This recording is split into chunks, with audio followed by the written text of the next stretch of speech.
Salam semuanya, apa kabar? Saya harap semua kita sehat semua, kita berikan ketahuan sama Tuhan, kita berikan kekuatan yang baik sama Tuhan, amin. Saya akan menyampaikan pesan singkat kita minggu ini. Temanya adalah memahami konsep kelemah lembutan. Tentang kelemah lembutan, kita buka kitab kita di Matius 11 ayat 29. Di sini dikatakan, belajarlah padaku karena aku lemah lembut dan rendah hati, dan jiwamu akan mendapatkan ketenangan. Kemudian kita harus belajarlah kepada Tuhan, ya kan?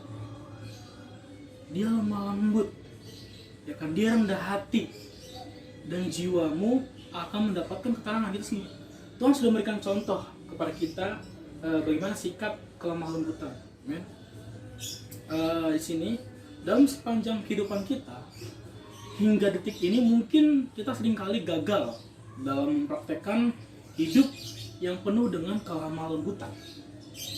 Justru mungkin pula dalam hidup ini kita seringkali mempraktekkan hidup dengan pikiran, perkataan, dan tindakan yang penuh dengan kekerasan, baik kepada diri sendiri maupun sesama.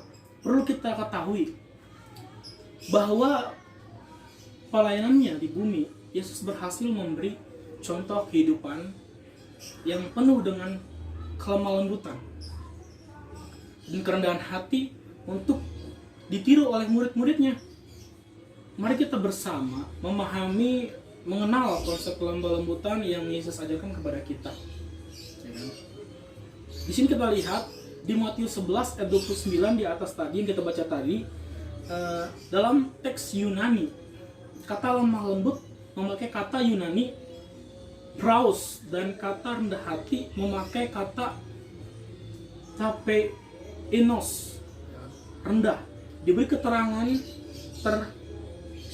kardia, hati. Jadi kata hati di sini mengartikan bahwa hatilah yang menaungi sikap lemah lembut, sikap rendah. Dari penjelasan tersebut, ayat ini hendak memberikan pemahaman bahwa semua berasal dari hati yang lembut, ya kan? Dari rendah tentu saja akan terlihat dari perbuatan kita. Tetapi kita tidak boleh melupakan bahwa kelemah lembutan terutama adalah masalahnya hati. Kelemah lembutan itu berasal dari hati, yang bersumber dari dalam lubuk hati kita, dalam hati kita yang paling dalam. Harus kita pahami bahwasannya kelemah lembutan merupakan sikap dari dalam, bukan sekedar dari tindakan, tapi dalam hati kita yang terlihat oleh mata kita. Misalnya contoh, kita melihat si A tidak pernah marah, lantas kita menyimpulkan si A ini memiliki sikap kelemah lembutan, kan? Padahal bisa saja belum tentu demikian, ya kan? Karena orang yang tidak menunjukkan kemarahannya juga belum tentu lemah lembut. Walaupun dia diam gitu, dia mengalah, belum tentu dia lemah lembut, ya kan? Jika ternyata di dalam hatinya ia memberontak gitu, dan mengumpat, ya kan? Berarti sikap tidak pernah marahnya adalah topeng semata gitu. Sikap dia yang tidak pernah marahnya bukan kelemah lembutan, tapi hanya topeng gitu, hanya topeng semata.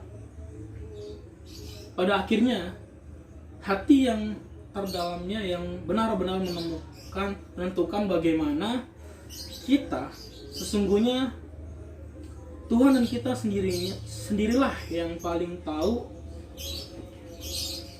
isi hati kita, yang menjadi isi hati kita yang sebenarnya. Tuhan yang tahu apa isi hati kita, ya. Kita lemah lembut, apakah kita menggurus hati. Kita harus belajar sikap-sikapnya Tuhan gitu loh. Orang yang lemah lembut bukan berarti menunjukkan kita lemah dan tidak bisa marah. Dalam kelemah lembutan tetap ada yang namanya, yang pertama, otoritas, yang kedua, kekuatan, yang ketiga, ketegasan, yang keempat, penguasaan diri yang kuat. Kita sebagai anak Tuhan, kita harus punya sikap kelemah lembutan, amin. Kita harus sebagai anak-anak Tuhan yang diajarkan Tuhan, yang Tuhan telah memberikan contoh kepada kita. Kita harus menjadi anak-anak yang mempunyai sikap kelemah lembutan.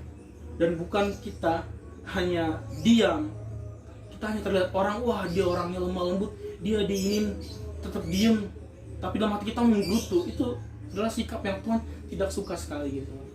Jadi kesimpulannya adalah, mari kita bersama-sama memiliki sikap kelemah lembutan yang Tuhan ajarkan kepada kita, sehingga kita menjadi anak-anak yang terang, anak-anak yang diberkati sama Tuhan, anak-anak yang benar-benar menjadi contoh teladan untuk lingkungan kita, saudara kita, teman-teman kita. Sekian pesan singkat minggu ini. Sampai jumpa. Tuhan Yesus memberkati.